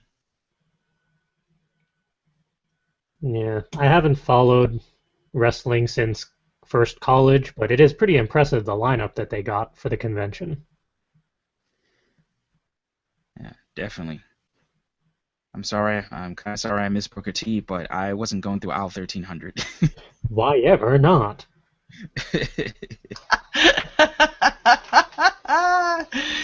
That was actually one thing I was curious about for aisle 1300. Why was it thinner than every other aisle on top of everything else? Like, they couldn't have given them that couple extra feet that every other aisle got? I think it was something with the columns. Oh. Oh, you might be right. Yeah. Yeah. Well, wasn't it the columns that was the reason why we ended up having that that nice 2 feet of secret space behind us? Yes. That was a godsend. Oh, yeah.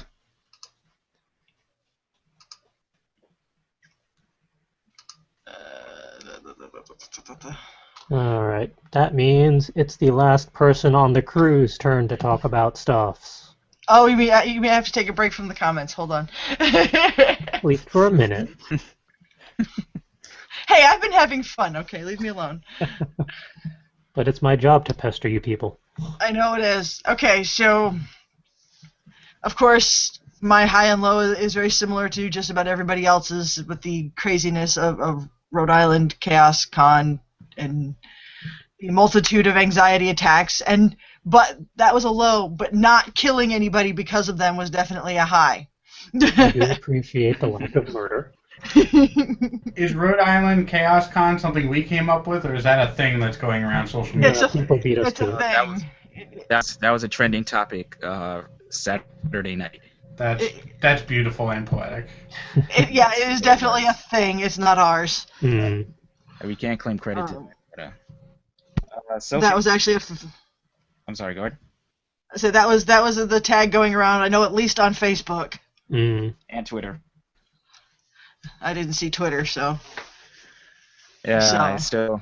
I still have my favorite tweet from the guy from Anime Herald to sum up Friday and sum up that Saturday. Yeah. I'm not Are sure you if gonna I should say read it though. You're welcome to. We're allowed one F-bomb. All right. Hold on, let me grab it, Rick. But Ed, you can continue. Okay. Let's see. So my medium ground thing is actually, using the double shift that was forced on me Monday after we got home to actually, start writing my NaNo story, although I didn't get very far. But I at least started. It's handwritten, but I started. So that's a positive thing. Considering I have about 90% of the story already written in my head, it's just a matter of, transcribing it. And, of course, my super high from we've already gone into over and over again, so I don't need to do it. But, yeah, the whole thing with Vic is definitely my super high for the week. I'm not going to babble on anymore about that, though, because I don't need to. You've got everything you need on video.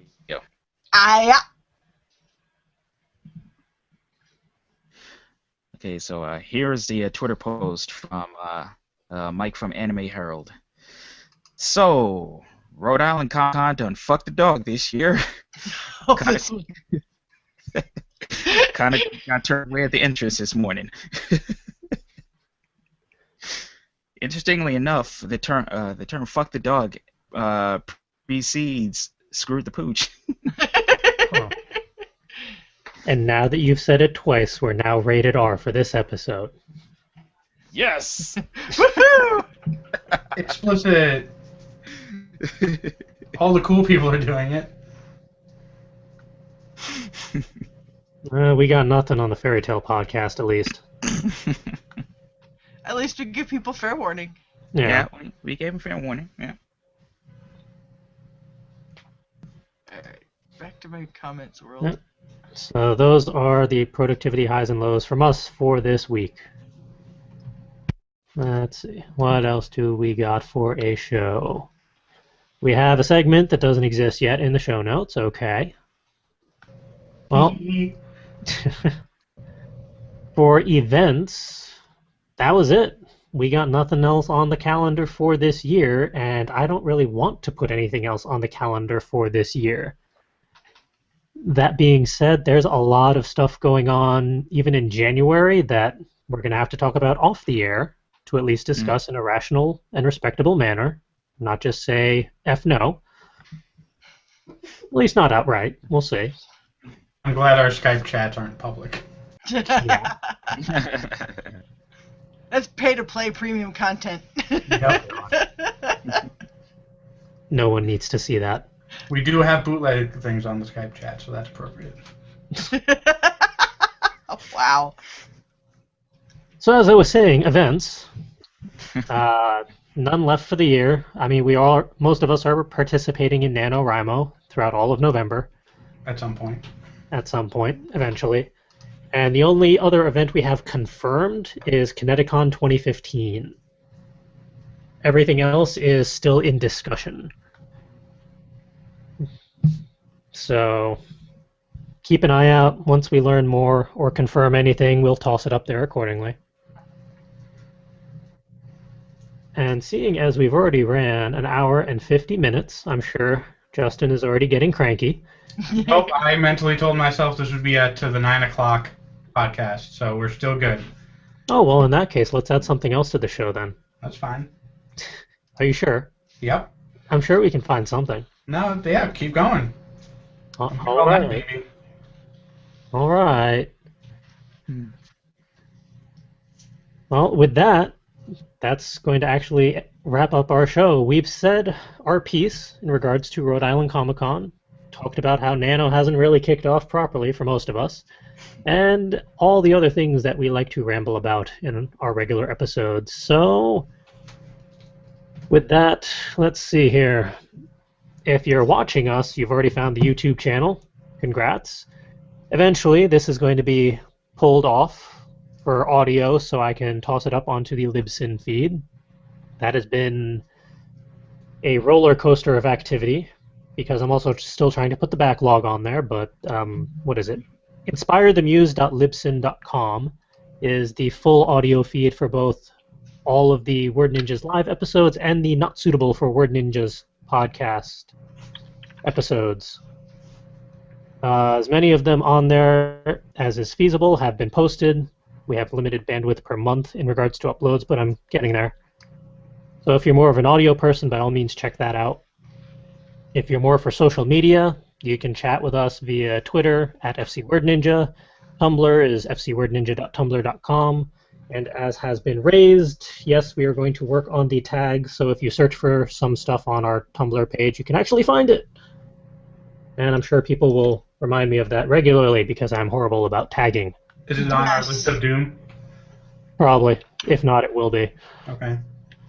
If you're more of a Facebook person, it's facebook.com/fullcoveragewriters. And if you made it to Rhode Island Comic Con and were not able to get in, or if you just simply missed us at any of the conventions, we do have an Etsy store. And Ed is the store master. Yes.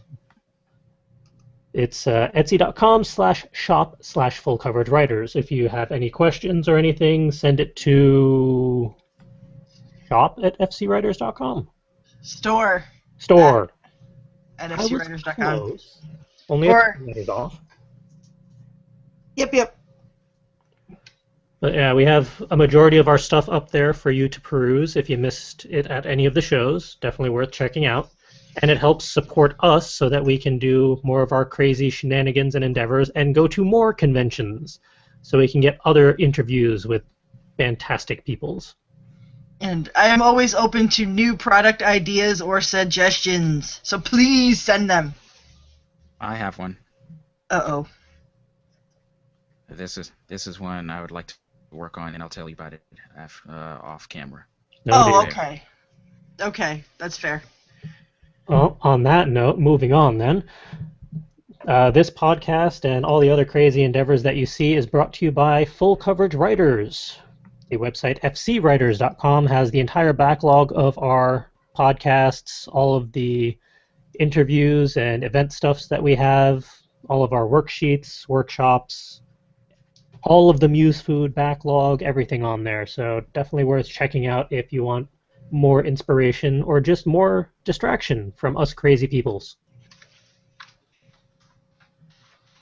And that's all the various organization links that we have. Time to wrap it up in the next 7 minutes before Justin gets cranky by saying, who are we peoples and where can everyone find us on the internet? I will kick things off by saying my personal Tumblr is fancypantswolf.tumblr.com. The only thing I tend to tag on there is anything that's NSFW. So if you use XKit or anything like that and you have that blacklisted, then you're safe. Otherwise, all bets are off. You can also track me down on the Fairy Tale podcast as Mocker Off, Monday nights, 10 p.m. Eastern Time. If you are also nanoing, my nano buddy ID is YGJunkie85, because that's who I was over 10 years ago. And anything else for contact information is in the show notes, so go check those. How about going over to the video, Will? Right. Mostly, excuse me, you can find me on Tumblr, on my personal blog at darkhom.tumblr.com. That's DARKHOM. Like CJI tag the not safe for work stuff at NSFW. So if you have that blacklisted, no need to worry. You can also find work for This My Story in Progress at myroommatesastripper.tumblr.com, which is updating again. Yay! Yay. I'm ignoring that comment. Continue. Huh? That was all I had. No. Who's next on the list? Justin. Yes. As of the end of this 4-day weekend, my website will be up and running, and I'll have lots of pictures involving my typewriter, I'm sure, at mechanicaljustin.com, which is really just redirecting to my Tumblr. But don't tell anyone. It's a secret. And I'll probably start posting again on Twitter at MechaJustin, because Twitter has a character limit for usernames, and Mechanical Justin does not fit. Wasn't it like only one character off as well? It's one character off. Every other social media I'm fine, except Twitter, because F you, that's why. And I was going to put Mech Justin, and I can still technically change my Twitter handle if I come up with something a little bit more clever, which I probably will. But for now, it's Mecha Justin. I'm sorry. It's dumb. That's no worse than YGJunkie85, so... No, that is for sure. Alright, how about Calvin? Alright,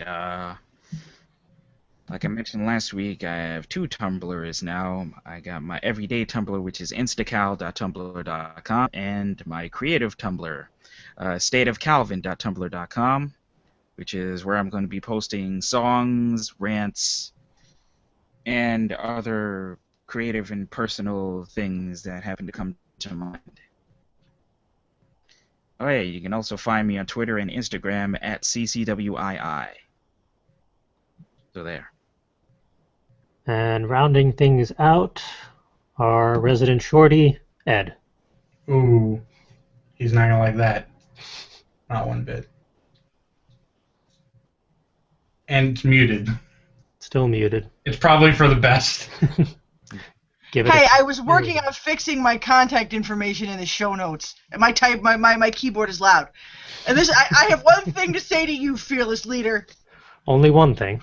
I thought it was going to be happy birthday, but the middle finger was just... No. I am encouraging the use of media to embarrass fearless leader with happy birthdays. I don't know if he's been paying attention to the comments or not. No, I missed that one. All I saw was the pole dancing comment. Oh, I missed that one. I haven't gotten to that yet. No. I've been encouraging our viewers and whatnot to send you their renditions of Happy Birthday. Via what? Via what contact method? Whatever's in the show notes. All of them. All of them. Snail mail. That's gonna be fun to feel. Lovely. Call me Shorty again. Happy birthday fanfic, perhaps. I'm encouraging this too. Happy birthday, gender swap fanfic. Whatever makes him happy. Okay, so like I said, I've been trying to fix my contact information. Give me a second. That's what I was in the middle of. Okay. While you're doing that, one comment that I noticed was the Hemming right that we talked about last episode, I think, apparently is going to be at the Engadget Expand New York conference this weekend. If I didn't have plans already, I'd be going to that. If I knew that was even a thing and wasn't helping run 2 events and being kidnapped on Friday, sheep-napped on Friday, consider it.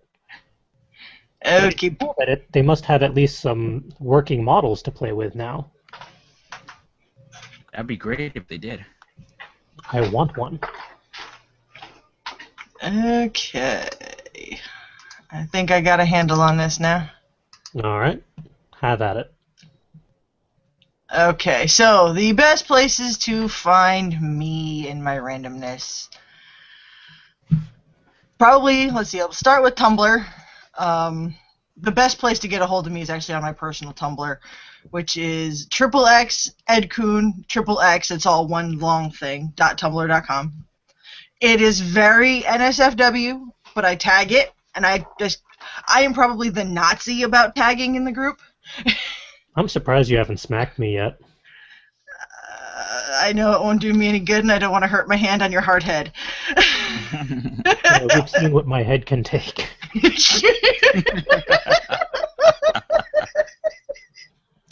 Not what I meant.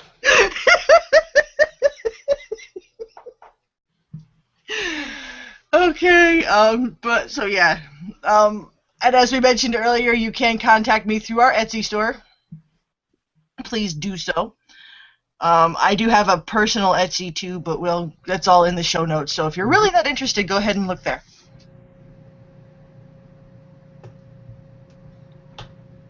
This is why I spent the time fixing all of my contact information in the show notes, so that way you have the right places to find me.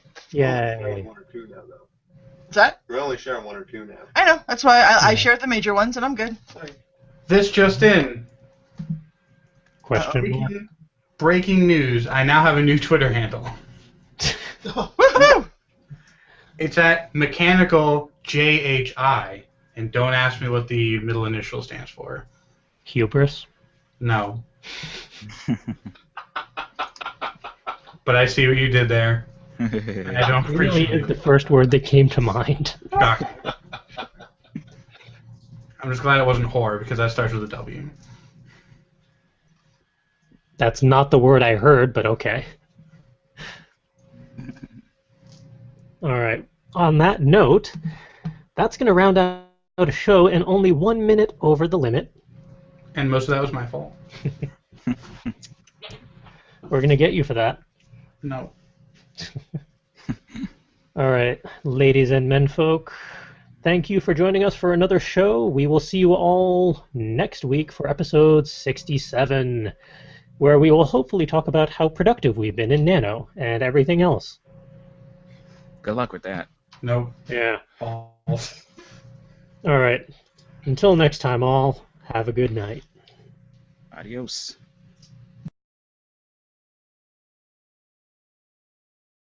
Say this is what happened or these people should have been kicked out. I didn't actually go to the booth.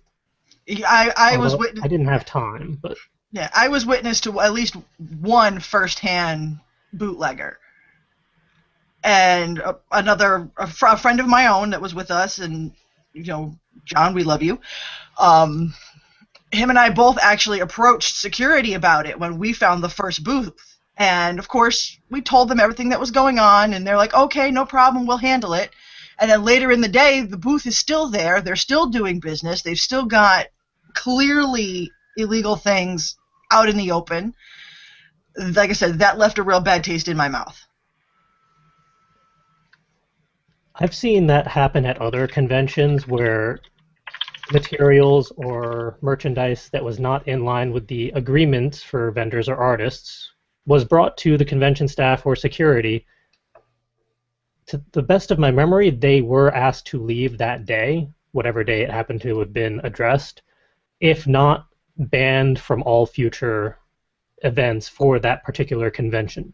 Yeah, I was aware of one other instance at another convention that I was at where it was brought to their attention and they were gone in the blink of an eye. It's like that morning they were there, you go back, we went back by there not even about 2 hours later, and they were gone. Mm. That's the way it should be handled. I mean, as an industry, as an industry, people like that. I mean, they yell at fan artists and people who are legitimately trying to contribute to the fandoms and the industries about what we do, and they can't even get rid of these people that are gouging people with subpar product. I could rant all day, and I'm not going to. I wonder if, because of what we're ultimately going to get to about the other stuff that went on in the convention, I wonder if dealing with that kind of stuff became a hilariously low priority on their long laundry list of things they had to take care of. That's possible. I think that is what was happening there, because it was about the same time that they were dealing with the bigger issue that happened this past weekend. So they were more probably concerned with that fire at the time. Right.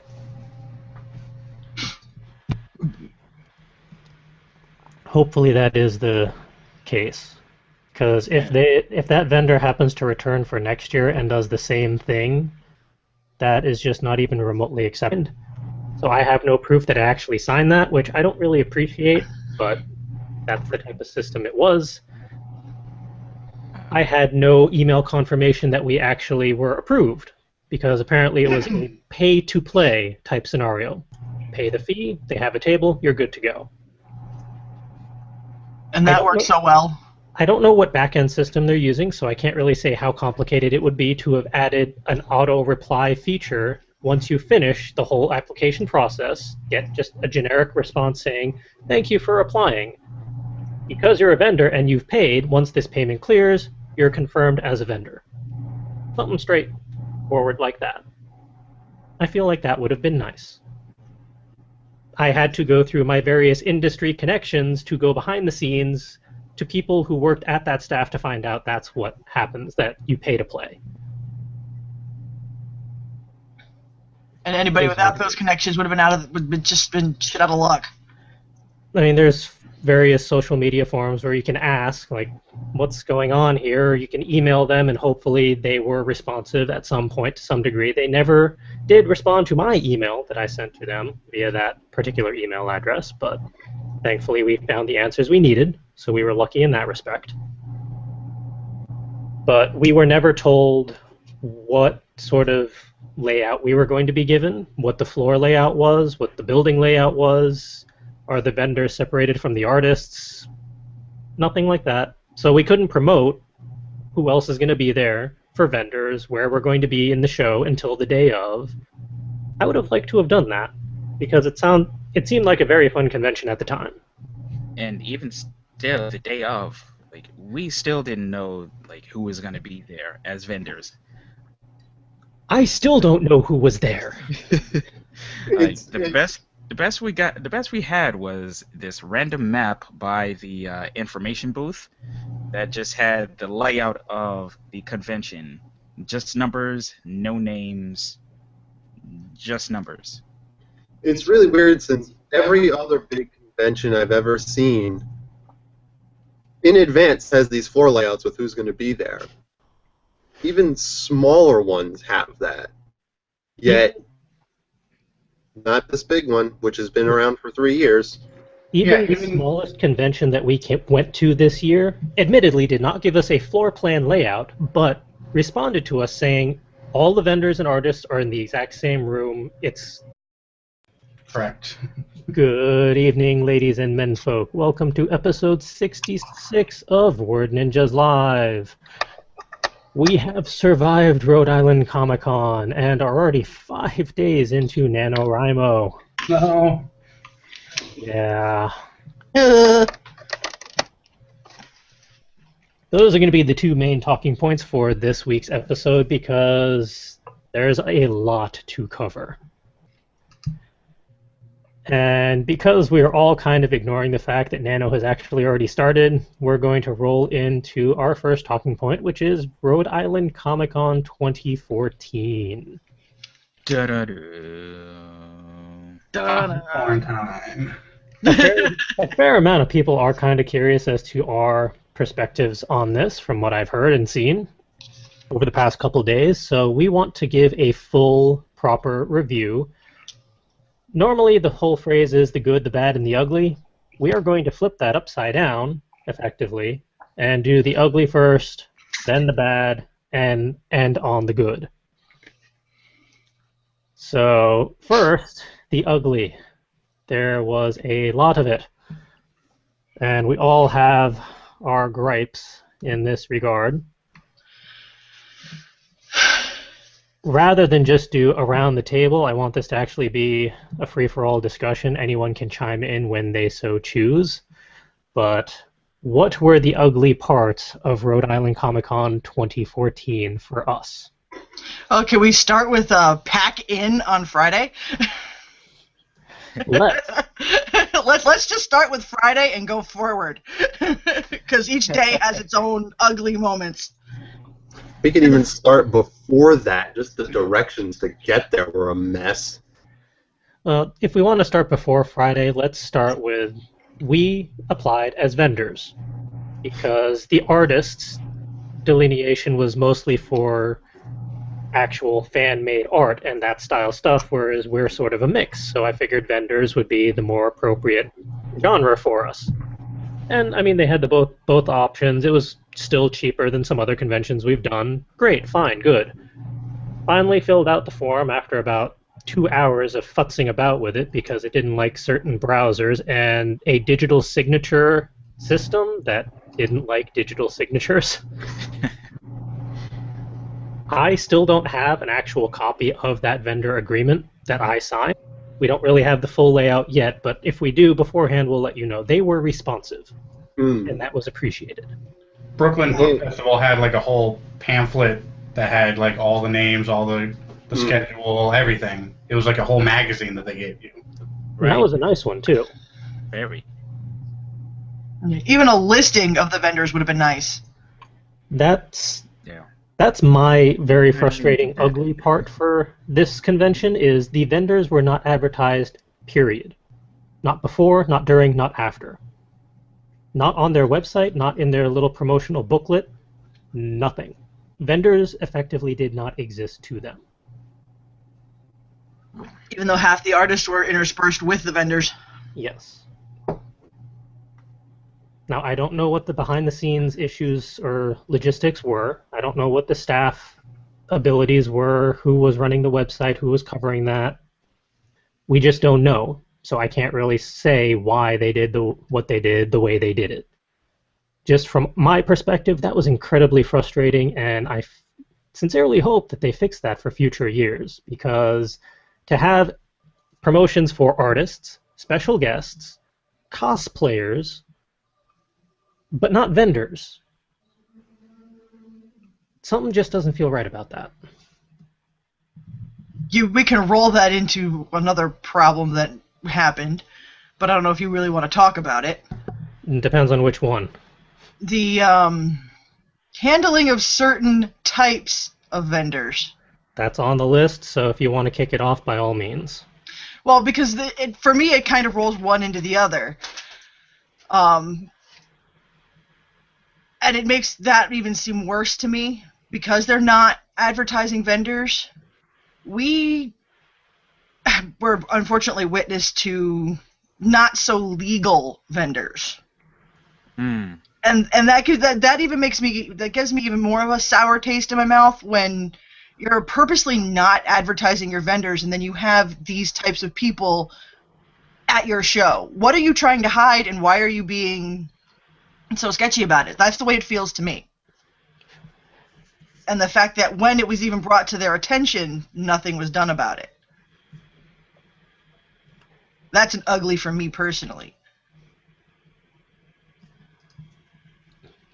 Considering all I personally heard was second-hand accounts of why it was the way it was, I cannot personally acceptable. Not simply because it's unethical, but it is also officially, legally illegal, both for Right. state Rhode Island rules and federal rules. Like, it's pretty black and white. There's no real gray area about the materials they were trying to put out as licensed materials from the photos and recordings that I saw.